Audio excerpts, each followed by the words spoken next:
네. 빠져주실래요? 네.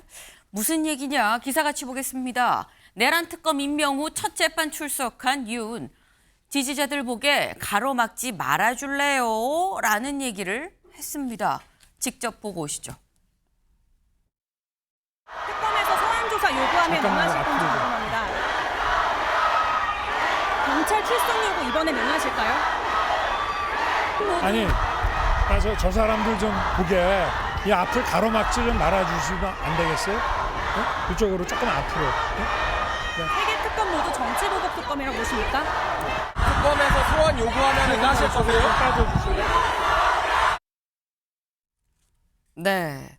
이제 이 재판이 하루 종일 좀 진행이 되다 보니까 오전 재판하고 이제 잠시 좀 점심시간에 또 나올 때가 있고요. 그리고 오후 재판 마저 하고 또 나오곤 하는데 나올 때 기자들이 붙어서 이것저것 물어보죠. 그러니까 지지자들이 저기 있는데 지지자들 좀 보게 좀 가로막지 말아줄래요? 좀 빠져줄래요? 라고 얘기를 하는 모습이었습니다.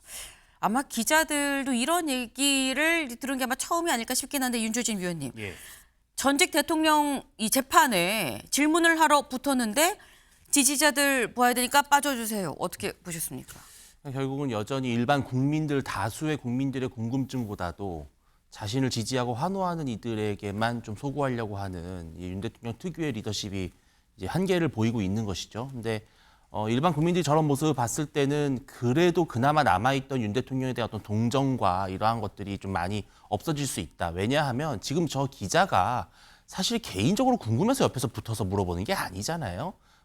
국민을 대신해서 아마 저 기자 한 명이 또 여러 명의 기자가 붙지 않은 것이고 한 명이 질문을 수렴해서 대표로 아마 붙은 걸 겁니다. 왜냐하면 취재가 정말 방해가 될 수도 있고 안전상의 문제가 있을 수 있기 때문에. 네. 그런데 본인에게 지금 환호를 하는 지지층이 자기를 못 볼까 봐. 그래서 기자한테 좀 빠져달라. 이것은요. 기자한테 빠져달라고 한 게 아닙니다. 이거는 일반 국민한테 빠져달라고 한 거거든요. 정말 이거는 아쉬운 부분이고요. 윤 대통령이 저런 모습을 보일수록 국민의힘에게도 본인이 친정이었던 국민의힘에게도 부담을 주는 것이고 또 본인의 재판도 결국은 불리하게 가는 것이고 이렇게 되면 특검이 고강도의 수사를 할 명분을 오히려 본인이 제공하고 있는 거예요. 국민들을 대신해서 묻는 기자에게 겸허한 모습을 보일 때 그나마 조금 더 좋은 평가를 받을 수 있지 않을까 하는 아쉬움이 있습니다. 네. 지금 말씀은 기자들이 물어보는 게 기자가 개인이 궁금해서 물어보는 게 아니라 결국은 취재 차원에서 국민들의 알 거리를 위해서 이 질문을 합산해서 좀 갖고 가서 물어본 것일 텐데 지지자들을 좀 가리니까 좀 나와달라라고 말을 하는 건 다수의 지지하지 않는 다른 이 국민들을 오히려 배제하는 모습으로 비춰질 수 있다라는 말씀을 지금 하셨어요. 네. 근데 관련해서 윤석열 전 대통령 사실 이렇게 기자들이 뭘 물어도 그동안 재판 들어가고 나올 때 얘기를 하지 않았었거든요. 굉장히 오랜만에 입을 열었는데 어제 유독 주목이 됐던 이유가 내란 특검이 이제 시작이 됐죠. 이제 내란 특검 시작이 되고 난 다음에 첫 이 내란 혐의로 재판에 나오면서 어떤 얘기를 할 것이냐가 궁금해졌었던 건데 근데 특검 관련해서 주변에 이런 얘기를 했다고 합니다. 다음 기사 볼까요? 윤석열 3대 특검 두고 더 나올 게 있겠나? 라는 얘기를 했다고 해요. 여기 보겠습니다. 주변 인사들한테 특검 수사에서 더 나올 게 있겠나? 이제 거의 다 끝난 거 아닌가? 라며 할 테면 해보라는 취지로 말한 것으로 알려졌다. 윤 전 대통령은 또 이번 특검은 진보 진영 인사들이나 민변 쪽에 일자리를 주려고 한 것 같다라고 언급을 했다라고 합니다. 서영주 대변인님. 네. 진보 진영 인사들한테 일자리 주려고 한 거 아니겠느냐, 뭐 더 나올 게 있겠느냐라고 얘기를 했어요. 그러니까 지금 아까 기자에 대한 태도, 그다음에 특검에 대한 태도를 윤석열 전 대통령 보면 이게 아직도 정신을 못 차렸다. 제가 늘 말씀드렸지만 이 정도 되면 전직 대통령이라고 칭호를 붙여주기가 민망합니다. 그냥 윤석열 씨라고 해야 되는 게 맞을 것 같고요. 기자에 대한 부분들도 굉장히 이거는 그냥 욕을 안 했을 뿐이지 지지자들이 보는 게 시선이 기자가 뭐 얼마나 등치가 크다고 가로막습니까? 안 보입니까? 장벽이에요? 그냥 불편한 거예요. 왜 자꾸 귀찮게 하느냐. 나 지지자들은 인사 좀 하자. 본인이 키도 더 크던데 곧발 세우면 되잖아요. 그런 의미에서는 아직 본인이 한 행위가 얼마나 이 대한민국의 헌법과 법치와 그다음에 국민들의 일상을 도둑질해갖고 그다음에 이 경제적 손실 6개월 동안 그거 다 청구하면요. 저분은 평생 감옥에서 살아도 모자랍니다. 그런 어떤 자각이 없는 행태를 보인 것이고 특검이라는 것을 본인도 특검 출신 아니에요? 네. 특검을 해봐서 하는데 그러면 그때는 본인들 옆에 있는 직원들 일자리 주려고 만든 겁니까? 그러니까 본인 스스로 노스 침뱉는 얘기를 계속 하는 거예요. 그러니까 저는 윤석열이라는 이 캐릭터는 대한민국에서 어떤 법적인 어떤 민주적인 절차에 따라서 뭐 형량을 정하겠지만 일말의 어떤 반성 자체를 기대하게 하지 않은 아주 비극적인 캐릭터다라는 점에서 좀 불만이 좀 있을 수 있을 것이다. 그리고 저는 그 뭐 나올 게 더 있나요? 그런 얘기를 이제 신문 사설에 제목으로 했는데 특검이요? 지금 나오지 않는 게 하나 있죠. 아주 중요하죠. 왜? 범죄는 동기가 있고 행위가 있고 그 결과에 대한 피해에 대해서 전반적으로 평가를 해서 형량을 정하는데 왜 12월 3일 날 이 내란의 행위를 저지르는지 동기가 나오지 않았습니다. 그렇죠? 가장 중요한 동기가 이번 특검을 통해서 나올 거기 때문에 성실하게 조사에 임하셔라. 그런 말씀 좀 드리고 싶습니다. 네, 지금 두 분이 공통적으로 하시는 말씀이 어떻게 보면 이런 태도적인 측면들이 결국 오히려 특검의 수사를 더 특검의 바람을 더 세게 불게 하는 상황이 되는 거 아니겠느냐라고 말씀을 하셨어요. 지금 내란 특검, 일단 특검 조은석 특검이 임명이 됐고 그리고 그 다음도 찬찬히 좀 진행이 되고 있습니다. 다음 기사 볼까요? 내란 특검 조은석 고검 검사급 9명 파견해달라고 요청을 했다라는 거죠. 특수본 인력도 다 포함이 되어 있다. 그러니까 쉽게 얘기해서 짱짱한 선수들로 골라서 선별해서 보내주세요. 라고 얘기를 했다라는 겁니다. 근데 안 그래도 이번 내란 특검 역대 최대 규모라는 얘기가 나오죠. 볼까요? 이번에 일단 특검, 조은석 특검 있고요. 특검보 6명을 임명을 할 수 있습니다. 그리고 파견 검사가 60명이고요. 여기에 추가로 붙는 파견 공무원 100명, 특별 수사관이 100명. 이렇게 되면 대략 267명 규모예요. 그럼 역대 특검 중 최대 규모다라는 건데 윤주진 위원님. 예.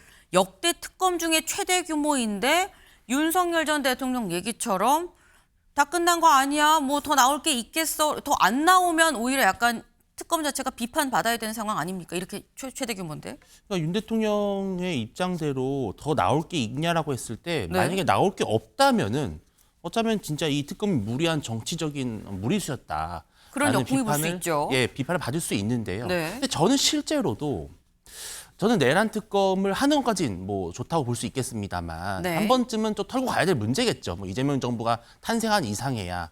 그러나 이것이 지금까지 나온 여러 가지 검찰 수사, 공수처 수사, 또 헌법재판소 재판을 과정에서 실은 이 사건의 본질은 어느 정도는 전부 규명이 전 됐다고 봅니다. 물론 우리 서 부대변인 말씀하신 것처럼 동기의 부분도 있겠습니다만 사실 그 동기라고 하는 것은 결국은 계엄을 선포한 선포권자인 대통령에 대한 면밀한 수사를 통해서 밝혀지는 것이고 이 동기의 부분은 사실 마음속에 있는 문제이기 때문에 이것까지를 뭐 어떤 진실 규명을 한다는 것은 어떤 보면 사법의 영역이 아닐 수도 있는 겁니다. 그런데 저는 이것이 뭐 지금 역대급 규모의 수사 그 특검팀을 통해서 네. 정말로 이 비상 계엄 자체라는 이 사건에 국한돼서 본질을 파헤친다면 저는 좋습니다만 이것이 결국은 국민의힘 의원들이라든지 범보수 진영의 정치인들을 총망라해서 이 마치 뭐 그 아주 촘촘한 그물로 낚듯이 그렇게 하면서 별건을 이어가기 위한 그런 괴물 특검 수사라면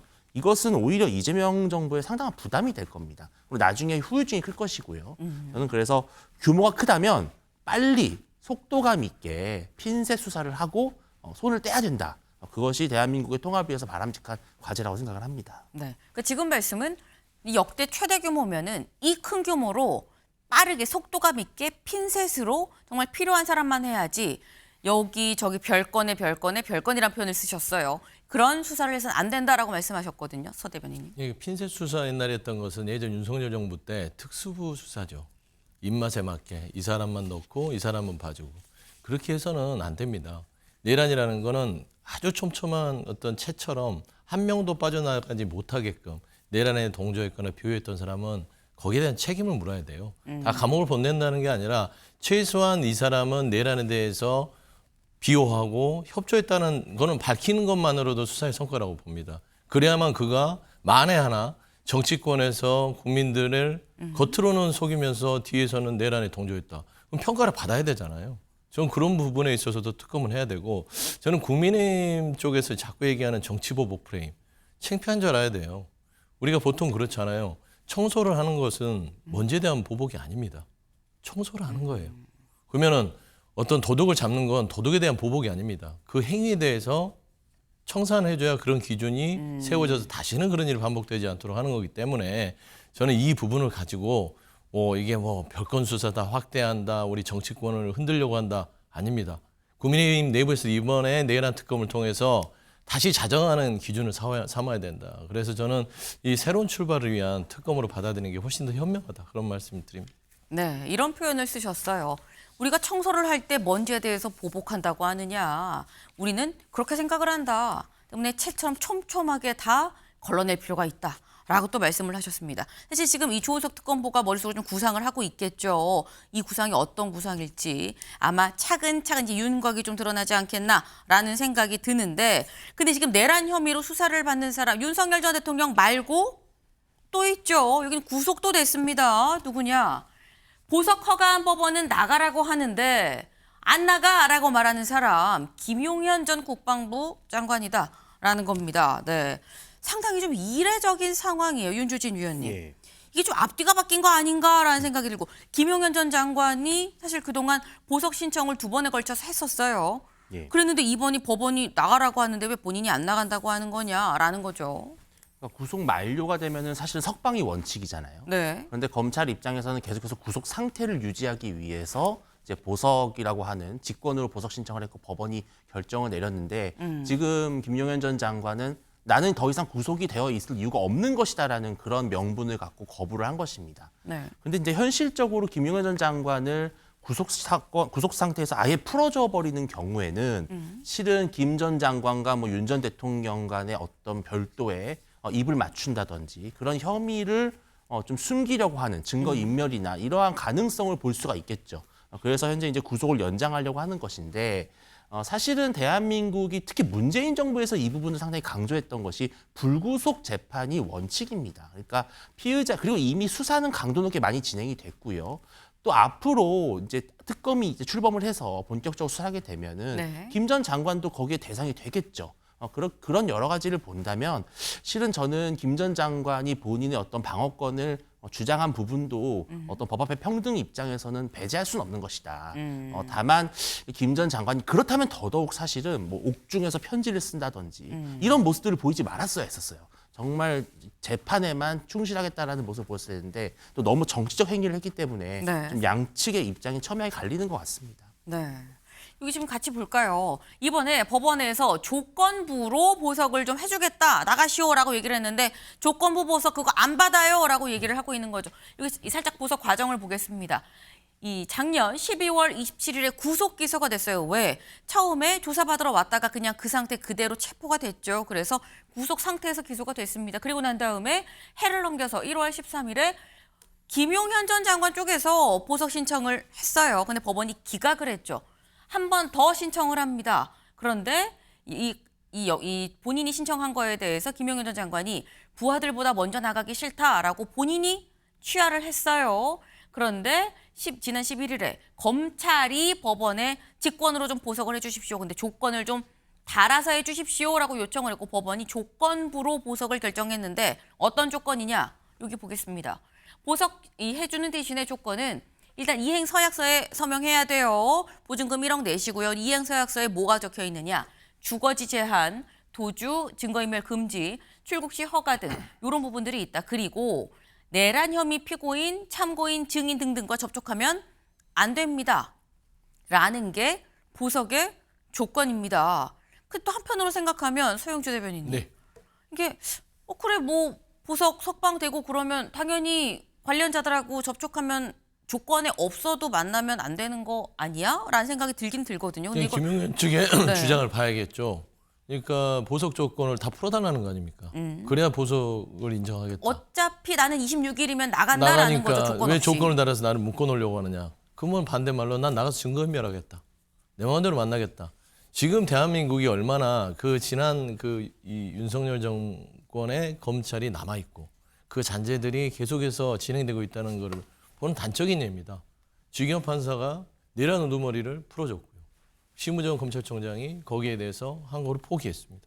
버젓이 돌아다니까 아까 자료화면에서 그런 윤석열 씨를 보게 되는 것이고, 김용현은 내란의 중요 임무 종사자 중에 가장 으뜸이죠. 사실상 대통령이 아니었기 때문에 내란 우두머리라 해도 과하지 않을 만큼의 그런 행위를 했던 분이에요.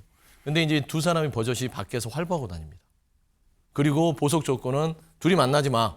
그거잖아요. 절대 그러면 안 돼. 고주지도 제안했어. 혹시나 증거인멸하려고 입맞추려고 이런 일을 하면 안 돼. 라고 법원이 그나마 장치를 걸어놨는데 나 그거 못 받아들여. 라고 하는 거예요. 그러면은 어떤 게 정의로울까요? 김용현일까요? 법원일까요? 그거는 국민들이 다 아는 것입니다. 그래서 저는 이런 분들은 빨리 법적 테두리가 있어서 그러지 저는 그 사회와 연구 격리를 해야 된다. 그런 말씀을 드리고 싶습니다. 네, 요즘 서영주 대변인 말씀이 수위가 자꾸 올라가는 느낌이 좀 듭니다. 네. 근데 지금 보면 제가 윤석열 전 대통령, 김용현 전 장관 내란 혐의로 지금 수사를 받고 있는, 재판을 받고 있는 사람들에 대해서 좀 얘기를 한 거죠. 근데 결국 이게 재판에 좀 영향을 미치지 않겠느냐라는 생각도 살짝 드는데, 특검이 내란 특검만 있는 건 아니죠. 김건희 특검도 있다라는 겁니다. 다음 기사 볼까요? 지금 김건희 특검도 지금 특검이 임명이 됐죠. 그런데 김건희 씨예요. 이것도 사실 주목해 볼 포인트입니다. 김건희 여사가 아니라 세계일보는 김건희 씨라고 붙였습니다. 특검 앞 돌연 입원했다. 수사 변수되나? 라는 게 세계일보 6면에 지금 기사입니다. 네. 지금 특검을 앞두고 돌연 입원을 했다라고 제목을 뽑았는데, 사유가 여기 나와 있어요. 지병을 이유로 서울 아산병원에 입원을 했다라는 겁니다. 그러니까 김건희 여사가 그동안 지병이 있었는데 지병이 심해져서 그래서 갑자기 입원을 했다라고 했는데, 언론에 가장 최근에 노출이 됐었던 게 대선 투표할 때죠. 잠깐 보고 올까요?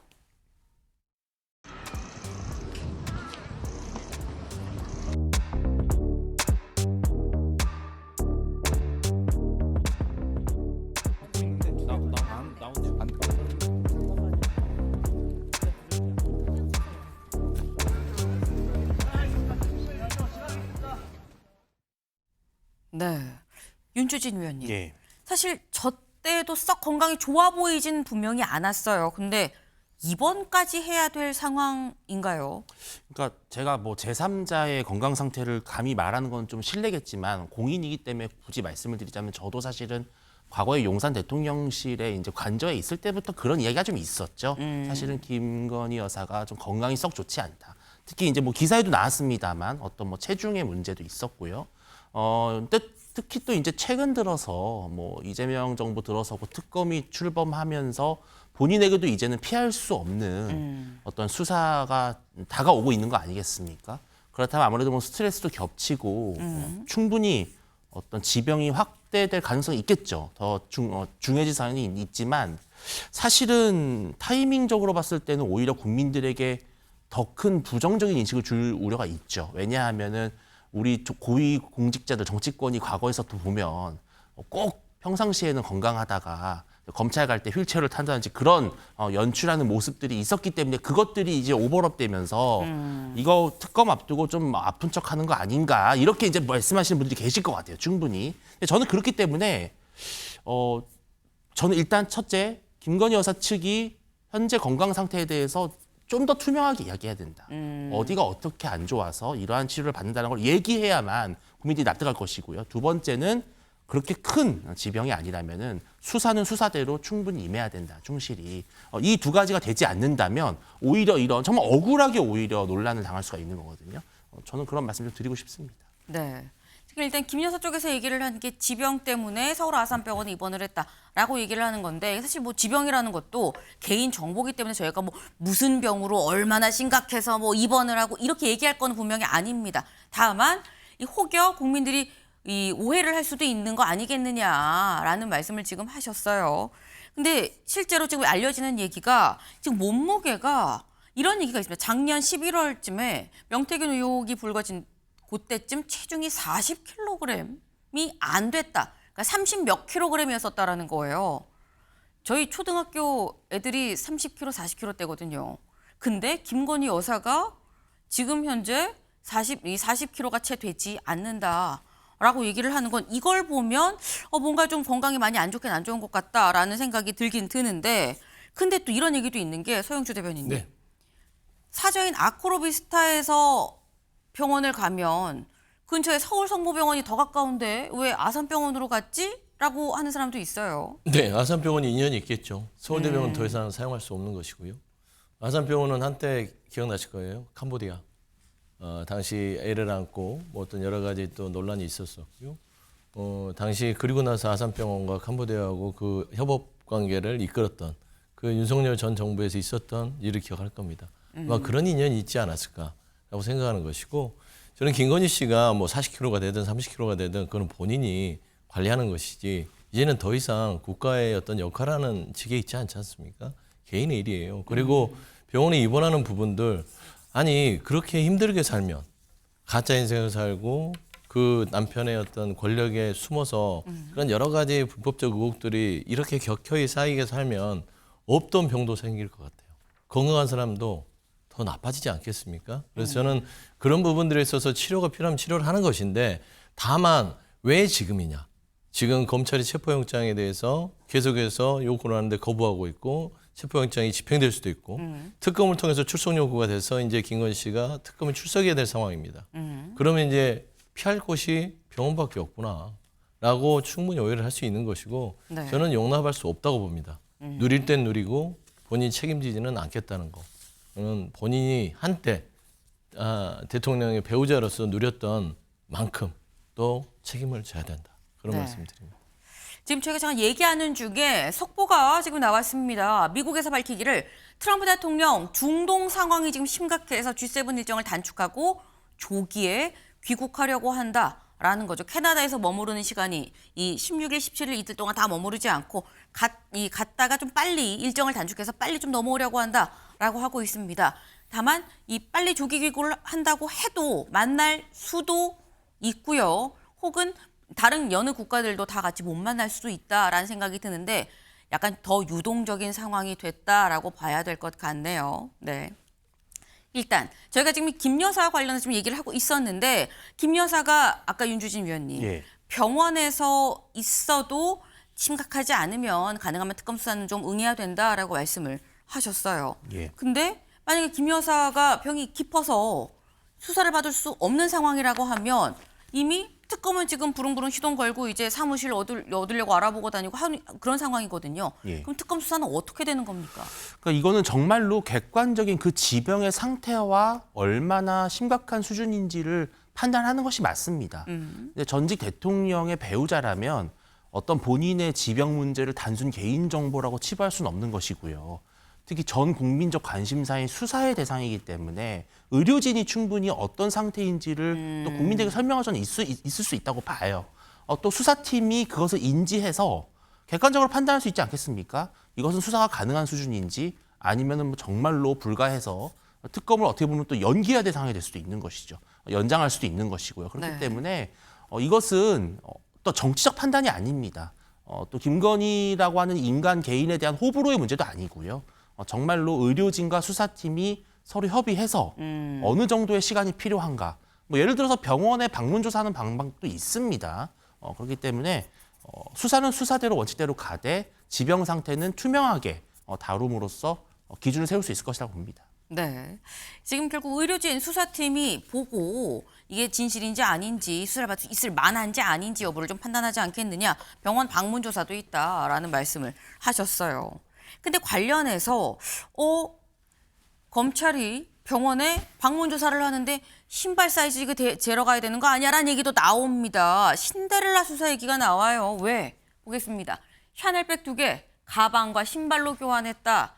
김건희 발 맞는지 신데렐라 수사를 해야 된다라는 얘기가 나오는 거죠. 관련해서 이 관계도 같이 좀 보면서 얘기를 해볼까요?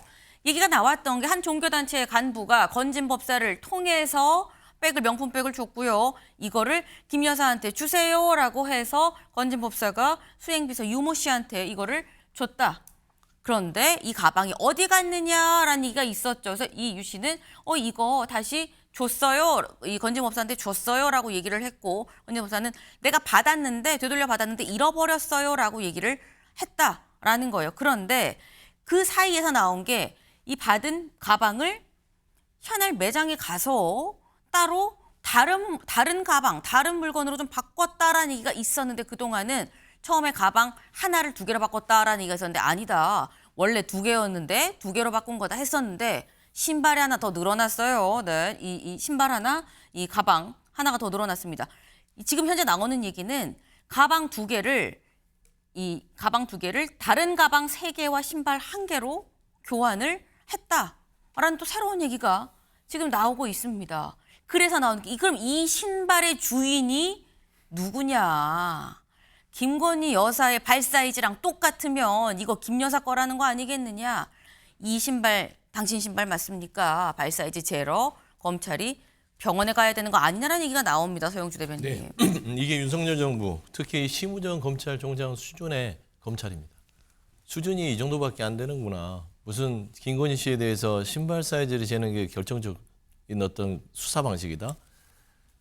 체포영장을 집행했어도 벌써 했어야죠. 병원에 입원하기까지 심우정 검찰은 뭐를 했죠? 신발 들고 사이즈 재러 갈까? 이게 수사의 최고의 단서다. 아니잖아요. 지금 우리가 관계도를 봤지만 저 관계도에서 검찰이 수사하는 방식 보십시오. 김건희 씨 주변에 유경옥 수행비서 빼고도 수많은 수행비서들이 있습니다. 황모 씨도 옆에서 거의 측근처럼 운전을 했고 압수수색 했습니까? 탈탈 털면 다 나와요. 안 털잖아요. 그리고 고장한다는 게 신발 들고 사이즈 재러 간다. 차라리 체포영장 강제 집행해서 데려와서 수사를 하면 저 김건희 씨 한번 벗어보시죠. 신발이 몇 사이즈죠? 단순히 물어보면 됩니다. 뭘 그거를 신발을 치수제로 병원은 갑니까? 저는 그래서 수준 낮은 심우정 검찰은 더 이상은 검찰로서는 정말 흑역사를 계속 쓰고 있다. 그렇게 평가를 할 수밖에 없습니다. 네. 아마 이제 이 김건희 특검이 이 출범을 제대로 하고 구성을 하고 난 다음에 수사를 이런 부분을 포함해서 좀 차곡차곡 해나가지 않겠나라는 생각이 좀 듭니다. 다만 김 여사가 병원에 입원해서 수사를 할 수 없는 시간이 차곡차곡 좀 진행이 된다 그러면 특검은 기한이 정해져 있죠. 시간은 흘러갈 수 있다라는 점도 특검도 생각을 하고 있겠죠.